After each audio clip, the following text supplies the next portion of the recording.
आणि करायची सुद्धा प्रोसिजर सुरू आहे. आणि सगळ्यात महत्त्वाचं म्हणजे माझी जी आवडती भाजी आहे, आई जर ठेवलं तर माझी तांदूळ सारखी भाजी सगळ्यात आवडती भाजी.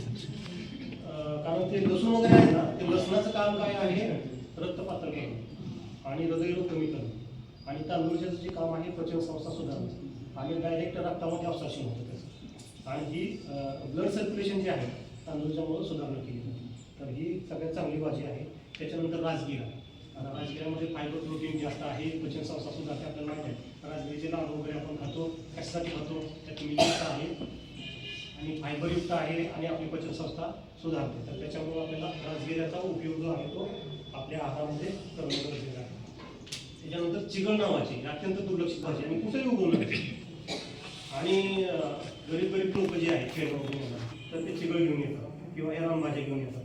तर आपण सगळ्यांनी आवर्जून त्यांच्याकडून घेणं गरजेचं आहे, जेणेकरून शेतकऱ्याला डायरेक्ट त्याचा आर्थिक नफा सुद्धा होऊ शकतो आणि आपल्या आहारामध्ये त्याचा सुद्धा आपल्याला सुद्धा त्याचा फायदा होतो. आता चिगळचं महत्त्व काय आहे? चिगळमुळं काय होतं, आपल्या बोन मॅरोमध्ये रक्ताचं प्रोडक्शन होत असतं. माहिती आहे ना सगळ्यांना, बोन आपले हाडं जे असतात त्या हाडाच्या आतमध्ये रक्त तयार होण्याच्या पेशी असतात.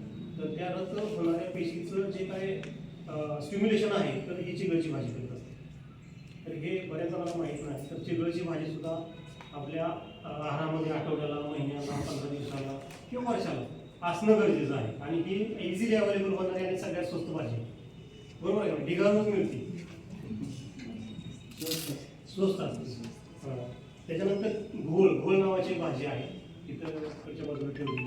आता ह्या घोळचं महत्त्व जर सांगायचं झालं तर जनावरांनी जर घोळ जास्त खाल्ला तर त्याची विष्ठा जी आहे ती पातळ होते. तर याचं कारण तुम्हाला माहीत असेल, बऱ्यापैकी शेतकऱ्यांना माहीत असेल.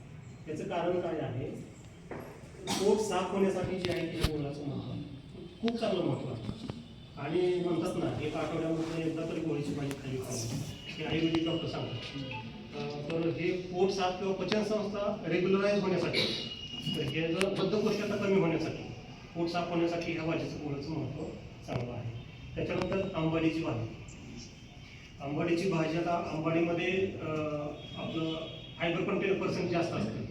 ज्यूट आणि आंबाडी आपल्याला माहिती आहे, डिग्रीमध्ये आपण शिकलेलं आहे. तर त्याच्यामुळे काय होतं, आपलं जे काही पोट साफ होण्याचं जे प्रमाण आहे तर ते चांगलं होतं आणि पचन संस्था जी आहे ती चांगली होती. आणि व्हिटॅमिन सीचा स्रोत आहे आंबाडी आणि शेवगा. ह्याच्यामध्ये सगळ्यात जास्त व्हिटॅमिन सी असतं. आणि आंबवसपणा एक स्पेसिफिक ॲसिड असतं त्याच्यामुळे त्याची भाजी थोडी आंबट लागते. चुका आणि आंबट त्याच्या भाज्या आंबट लागायचं कारण ते आहे. त्याच्यामुळे पचन संस्था सुधारते, अँटीऑक्सिडंटचं प्रमाण आहे आणि व्हिटॅमिन सीचा सोर्स आहे, अबंडंट सोर्स आहे त्याच्यामध्ये व्हिटॅमिन सीचा. त्याच्याप्रमाणेच शेवग्याचं सुद्धा सांगितलं, शेवग्यामध्ये सुद्धा व्हिटॅमिन सी जास्त आहे. तर शेवग्याचं एक महत्त्व दुसरं म्हणजे आपण शेवगा जर खाल्ला, शेवग्याचं पाला पण खातो, पाल्यापासून पण भाजी तयार करतो किंवा शेंगीची सुद्धा भाजी तयार करतो. तर ह्याचं जर सेवन नित्यानं केलं तर कॅल्शियमचा रिच सोर्स आहे. किंवा आपण म्हणतो किडनी स्टोन झाल्यानंतर शेवग्याची भाजी जरा थोडी कमी खातो. कॅल्शियमचा सोर्स जो आहे तो अत्यंत चांगला आहे आणि लहान मुलांसाठी अत्यंत चांगला आहे, जेणेकरून त्यांची हाडं जी आहेत ती एकदम